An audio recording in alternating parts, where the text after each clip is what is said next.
Hello DEC students, welcome back to my YouTube channel. तो आज मैं लेकर आई हूँ DEC 3 के प्रीवियस ईयर के इम्पॉर्टेंट क्वेश्चंस विद आंसर्स। मैं ऑलरेडी DEC 1 और 2 के important question and answers previous year के आपके साथ शेयर कर चुकी हूँ और आज मैं आपके सामने लेकर आई हूँ DEC 3 के इम्पॉर्टेंट क्वेश्चन एंड आंसर्स। तो आप इनको नोट्स बना लीजिए या स्क्रीनशॉट्स ले लीजिए, जैसे भी आप आने वाले एग्ज़ाम में इनको हेल्प में ले सकते हैं, आप तरीका अपना लीजिए। तो स्टार्ट करते हैं। फर्स्ट क्वेश्चन है हमारा, मॉन्टेसरी और टैगोर के शैक्षिक दर्शन के मूलभूत विचार क्या हैं? वर्तमान संदर्भ में शालापुर शिक्षा के लिए उनके विचारों की प्रासंगिकता बताइए।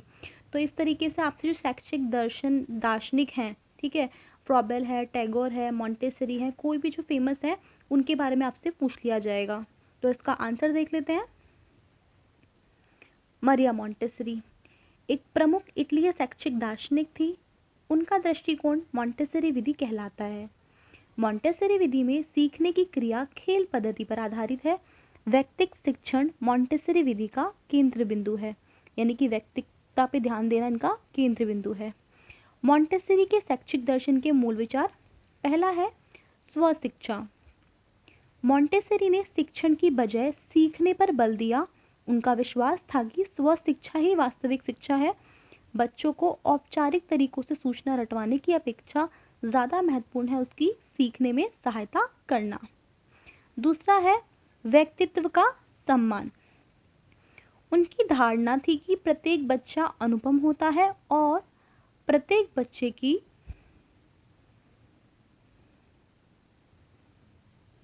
प्रगति की दर भी भिन्न भिन्न होती है।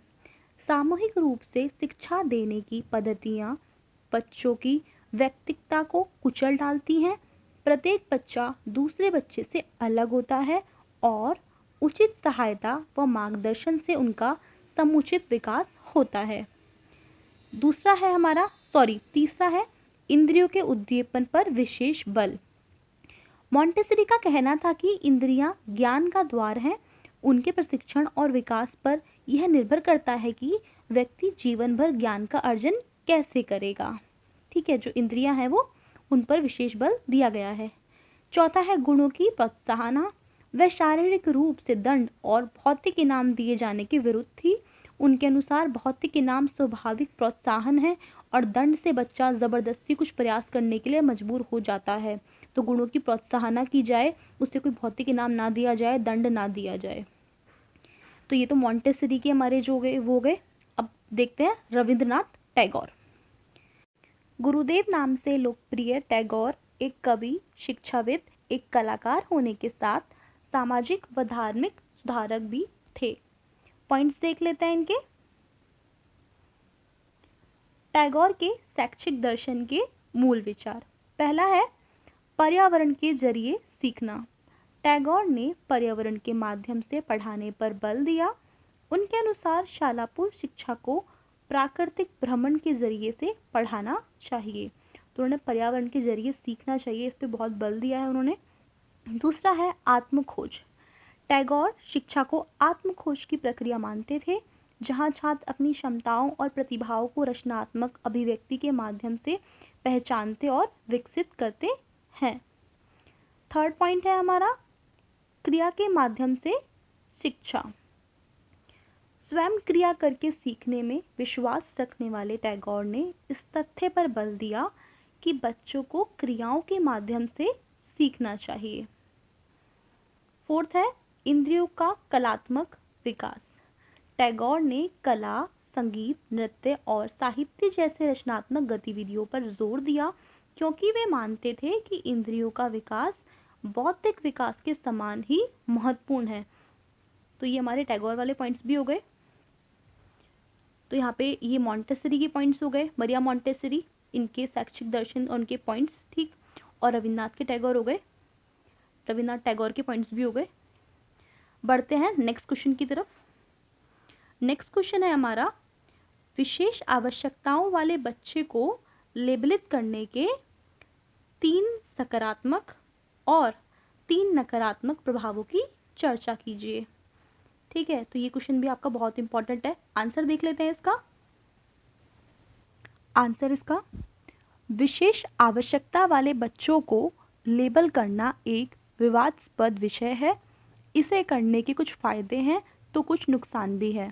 तो पहले इसके सकारात्मक प्रभाव देख लेते हैं। लेबल करने के सकारात्मक प्रभाव, पहला है समस्याओं की पहचान। लेबलीकरण से विशेष बच्चों की विशेष ज़रूरतें आम लोगों को और भी स्पष्ट हो जाती हैं। लेबलों के प्रयोग से आम व्यक्ति विशेष बच्चों के बारे में सतर्क होते हैं। सेकंड पॉइंट है हमारा व्यक्तिगत शिक्षा योजना। लेबलिंग से बच्चों के लिए व्यक्तिगत शिक्षा योजना IEP बनाने में मदद मिलती है जो उनकी विशिष्ट आवश्यकताओं के अनुरूप होती है। थर्ड है हमारा सामाजिक समर्थन।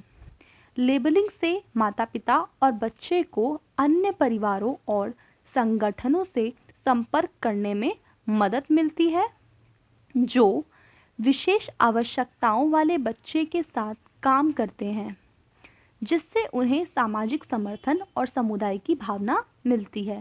तो ये तो सकारात्मक प्रभाव हो गए। नेक्स्ट है लेबल करने के नकारात्मक प्रभाव।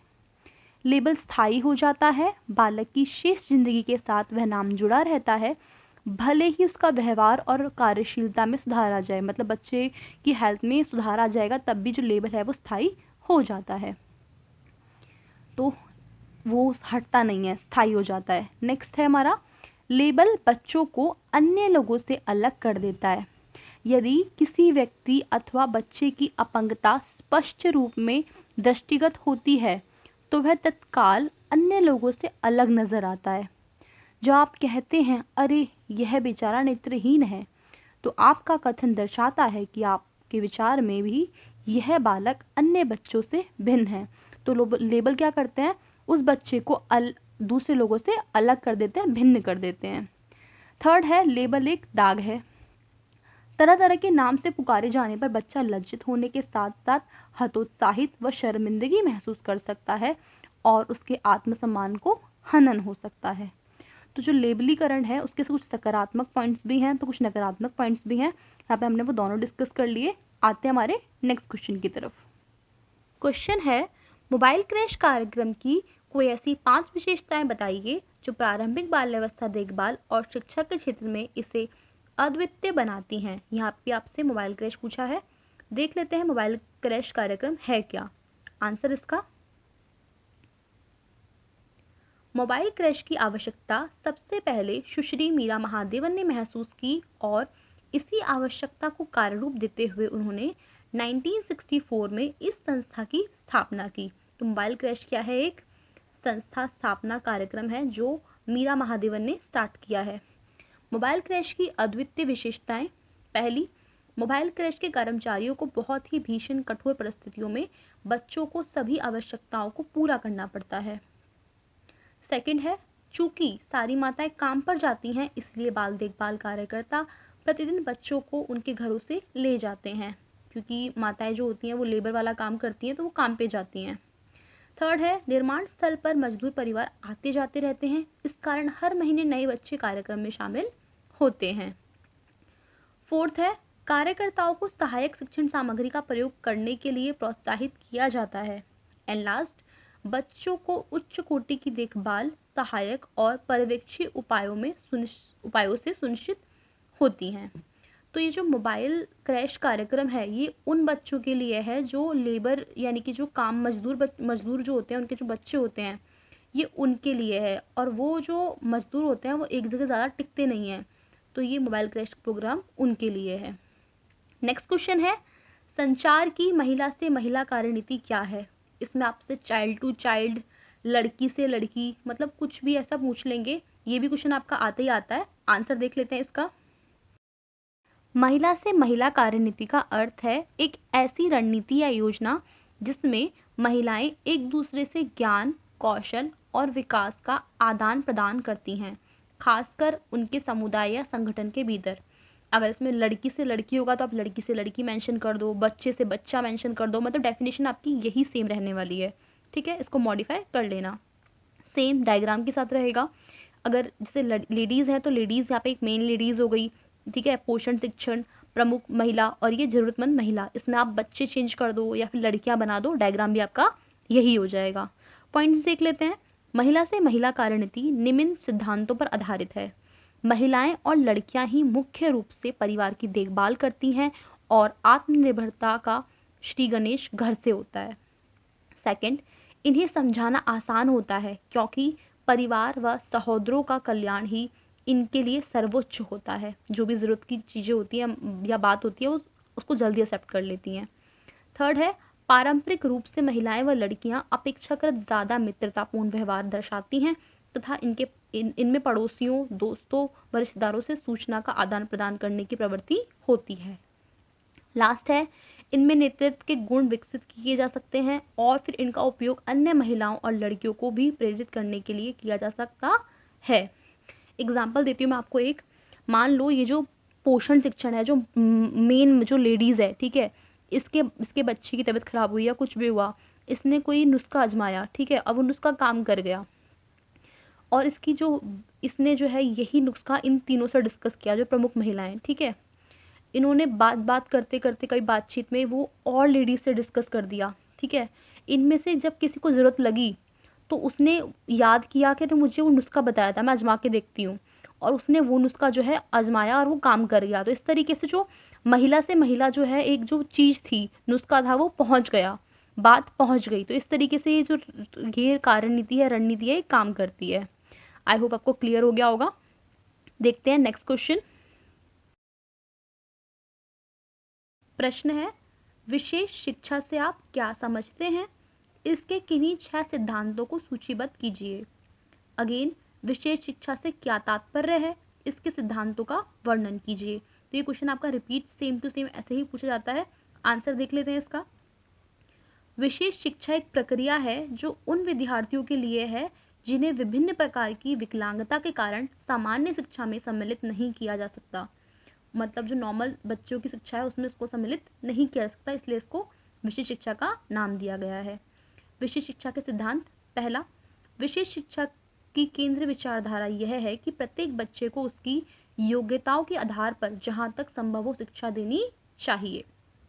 नेक्स्ट है, यह व्यक्तिगत शिक्षण पर आधारित प्रणाली है जिसमें शिक्षा देना बच्चे की योग्यताओं एवं उसकी आवश्यकताओं पर आधारित है। सीखने की प्रक्रिया छोटे छोटे कार्यों की श्रृंखला में विभक्त की जाती है। बालिका जो कार्य कर सकती है वहीं से उसकी शिक्षा प्रारंभ होती है। नेक्स्ट है, बच्चों को कार्यात्मक कौशल दैट इज फंक्शनल स्किल्स अर्जित करने में सहायता करने पर बल दिया जाता है, अर्थात वह कौशल जो जीवन यापन करने के लिए रोजमर्रा के जीवन में आवश्यक है। ठीक है। नेक्स्ट, उचित व्यवहार के लिए बच्चों को तत्काल पारितोषिक देना जिससे उन्हें पुनः प्रयास करने एवं आगे कुछ करने में प्रोत्साहन मिले। बच्चों को प्रेरणा प्रदान करना ताकि वे और अनुक्रियाशील एवं जागरूक बन सकें। ठीक है। नेक्स्ट पॉइंट है, सीखने के वातावरण की इस प्रकार व्यवस्था करना जिससे बच्चों को किसी प्रकार से कोई बाधा उत्पन्न ना हो, अपितु इससे सीखने में बढ़ावा मिले। तो जो विशेष बच्चे हैं उनकी शिक्षा जो है वो विशेष होगी। तो कैसे विशेष होगी, तो ये हमने डिस्कस कर लिया है इन सिद्धांतों से। ठीक, आते हैं हमारे नेक्स्ट क्वेश्चन की तरफ।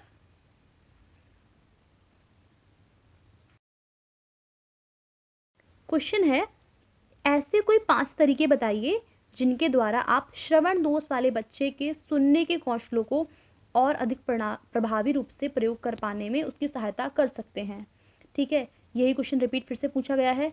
ऐसे 5 तरीके बताइए जिनके द्वारा आप श्रवण क्षति वाले बच्चे को बोलने के लिए प्रोत्साहित कर सकते हैं। तो ये क्वेश्चन आपका बहुत इंपॉर्टेंट है, ये भी एज इट इज आपसे पूछा जाता है बार बार। आंसर देख लेते हैं इसका।